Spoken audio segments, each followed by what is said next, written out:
নমস্কার দর্শক বন্ধুরা, ধর্মকথা এই চ্যানেলের আরও একটি ভিডিওতে জানাই আপনাদের স্বাগতম।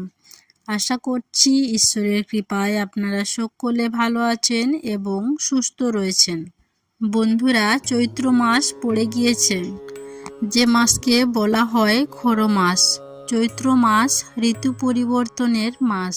শীতকালের পর এই সময় বসন্ত ঋতুর আগমন ঘটে। এরপরেই আসে গ্রীষ্মকাল। পরিবেশে এই সময় থেকেই ক্রমশ তাপমাত্রা ঊর্ধ্বমুখী হতে থাকে। সেই কারণে চৈত্র মাসে নানান অসুখ বিসুখ ছড়িয়ে পড়ার আশঙ্কা থাকে।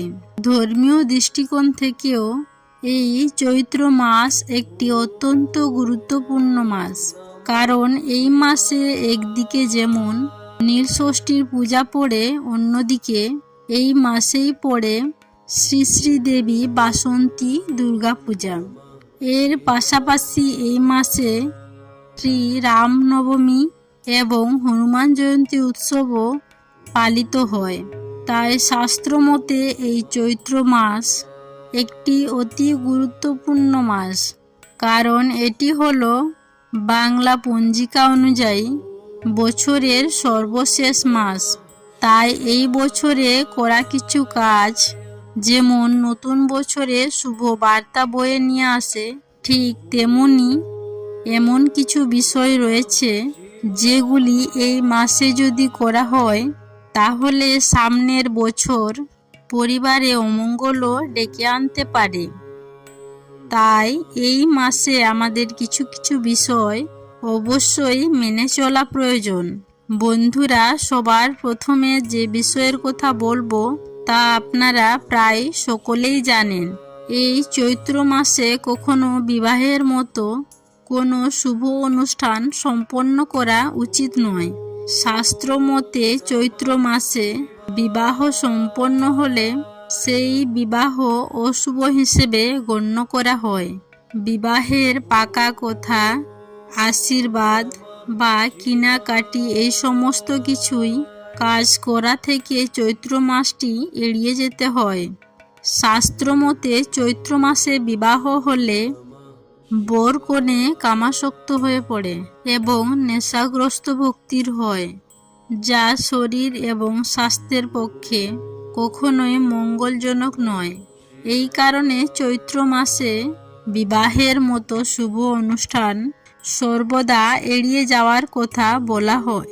দ্বিতীয়ত বন্ধুরা, চৈত্র মাস বাংলা পঞ্জিকা অনুসারে বছরের শেষ মাস। তাই বিভিন্ন নিয়ম আচার এই সময় পালন করতে হয়, বিশেষ করে সংক্রান্তির আগে। এই সময় মানুষ নানান কাজে ব্যস্ত থাকেন। তাই এই সময়কালে অন্যান্য বিভিন্ন মাঙ্গলিক কাজ যেমন গৃহারম্ভ, গৃহপ্রবেশ, উপনয়ন ইত্যাদি শুভ কাজ করা থেকেও বিরত থাকার কথা বলা হয়। তৃতীয়ত বন্ধুরা, চৈত্র মাসকে বলা হয় ভগবান শিবের মাস। কারণ এই মাসে একদিকে যেমন পড়ে নীলষষ্ঠীর পূজা, অন্যদিকে চড়ক পূজা। এই উভয় পূজাই ভগবান শিবকে কেন্দ্র করে সংগঠিত হয়। তাই এই মাস হলো ভগবান শিবের উপাসনার মাস। এই মাসে প্রতিদিন যদি শিবলিঙ্গে 1 ঘটি জল অর্পণ করা হয় তাহলে ভগবান শিব এতে অত্যন্ত প্রসন্ন হন। এই মাসে শিবলিঙ্গে জল ঢাললে তিনি ভক্তদের সকল মনস্কামনা পূরণ করেন। ভগবান শিবকে প্রসন্ন করার একটি অন্যতম মাস হলো এই চৈত্র মাস। তাই সম্ভব হলে প্রত্যেক দিন শিবলিঙ্গে জল অর্পণ করুন। প্রতিদিন যদি নাও পারেন অন্তত চৈত্র মাসের প্রত্যেক সোমবার দিন ভগবান শিবের উদ্দেশ্যে জল অর্পণ করুন। দেখবেন আপনার সকল মনোবাঞ্ছা পূরণ হবে। চতুর্থত, যদি বাড়িতে প্রচুর পরিমাণে নেগেটিভ এনার্জি থাকে তাহলে এই মাসে একটা গ্লাস ভর্তি করে নুন নিন এবং তাতে সামান্য তুলসী তলার মাটি রেখে ঘরের যে কোনো স্থানে রেখে দিন। গোটা চৈত্র মাস এই গ্লাসটি রেখে দিন। তারপর চৈত্র মাস শেষ হওয়ার পর চৈত্র সংক্রান্তির দিন এই নুন বাইরে কোথাও ফেলে দিন। দেখবেন বাড়ির সমস্ত নেগেটিভ এনার্জি দূরীভূত হয়ে যাবে। যদি বাড়িতে খুবই অর্থের অভাব দেখা যায়, তাহলে এই মাসে একটি ছোট পাত্রে নুন নেবেন এবং তার ওপর একটা লবঙ্গ দিয়ে যে স্থানে আপনি টাকা পয়সা রাখেন সেইখানে আপনি এটাকে রেখে দিন গোটা চৈত্র মাস, এবং তারপর সেই নুন চৈত্র সংক্রান্তির দিন কোনো বয়ে যাওয়া জলে এটিকে ভাসিয়ে দিন। দেখবেন এতে আপনার অর্থনৈতিক সমস্যাও দূরীভূত হবে। কিন্তু বন্ধুরা, এই কথাটি মনে রাখবেন যে এই চৈত্র মাসে কাউকে নুন ধার দেবেনও না এবং কারো বাড়ি থেকে নিয়েও আসবেন না। পঞ্চমত বন্ধুরা, চৈত্র মাসে দুধ খাওয়া বেশি কখনোই উচিত নয়। এই মাসে দুধ যতটা সম্ভব এড়িয়ে চলুন। দুধের বদলে এই মাসে যদি আপনি টাটকা দই খেতে পারেন, তার থেকে আপনি অনেক উপকারিতা পাবেন। চৈত্র মাস যেহেতু একটি ঋতু পরিবর্তনের মাস ও শাস্ত্রমতে এই মাসে যদি সপ্তাহে 2 থেকে 3 দিন কাঁচা নিম পাতা চিবিয়ে খেতে পারেন, তাহলে শরীর এবং স্বাস্থ্যের পক্ষে সেটা সবথেকে উপকারী হবে। এর পাশাপাশি যদি এক টুকরো গুড় খেতে পারেন, তাহলে আরও বেশি উপকার পাবেন। চৈত্র মাসে আমাদের হজম ক্ষমতা অনেকটাই কমে যায়, তাই এই সময় তৈলযুক্ত খাবার বেশি খাওয়া উচিত নয়। বেশি তেল মশলাযুক্ত খাবার এই মাসে না খাওয়াই উচিত। সম্ভব হলে চৈত্র মাসে মাঝে মাঝে রাতের খাবার বাদ দিন, আর তা যদি সম্ভব না হয় তাহলে রাত্রে মাঝে মধ্যে তরল জাতীয় খাবার খান। এতে শরীর এবং স্বাস্থ্য ভালো থাকবে। চৈত্র মাসে যদি আপনি পজিটিভ এনার্জি বৃদ্ধি করতে চান, তাহলে এই সময় মাঝে মধ্যে বাড়িতে নিম পাতা এবং কর্পূর জ্বালান। এই সময় সন্ধেবেলায় বাড়িতে ধুনো দেওয়া যথেষ্ট ভালো। এর পাশাপাশি বলা হয় এই মাসে যে কোনো শুভ কাজ করার আগে বা শুভ মুহূর্তে বট গাছে জল নিবেদন করা উচিত। এতে জীবনের বহু বাধা কাটিয়ে উঠতে পারবেন সহজেই। তবে হ্যাঁ বন্ধুরা, এই চৈত্র মাসে কিন্তু অবশ্যই কিছু কিছু জিনিস বাড়ি থেকে দূর করা প্রয়োজন। কারণ বাস্তুশাস্ত্র মতে আমাদের বাড়ির 4 দেওয়ালের মধ্যে 2টি শক্তি বা এনার্জির সন্ধান পাওয়া যায়। একটি হলো শুভ শক্তি ও অপরটি হলো অশুভ শক্তি। বন্ধুরা, গৃহের মধ্যেই কিন্তু আমাদের অজান্তে অশুভ শক্তি বৃদ্ধি পেতে থাকে।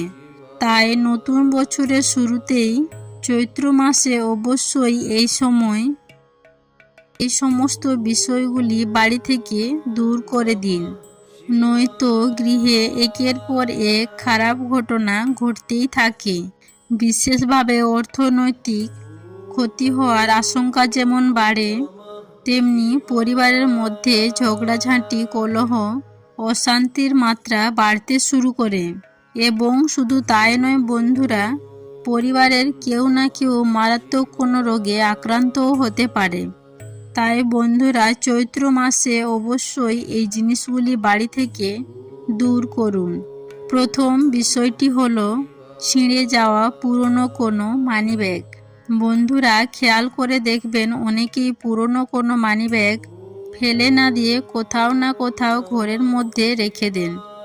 এই জিনিসটি বন্ধুরা ভুলেও করবেন না, কারণ বাড়িতে ছিঁড়ে যাওয়া টাকার ব্যাগ যদি রেখে দেন বা এই ধরনের কোনো জিনিস যদি ব্যবহার করেন, তাহলে এর ফলে বন্ধুরা আপনারা মারাত্মক কোনো অর্থনৈতিক সমস্যার সম্মুখীন হতে পারেন বা অনেক ঋণগ্রস্তও হতে পারেন।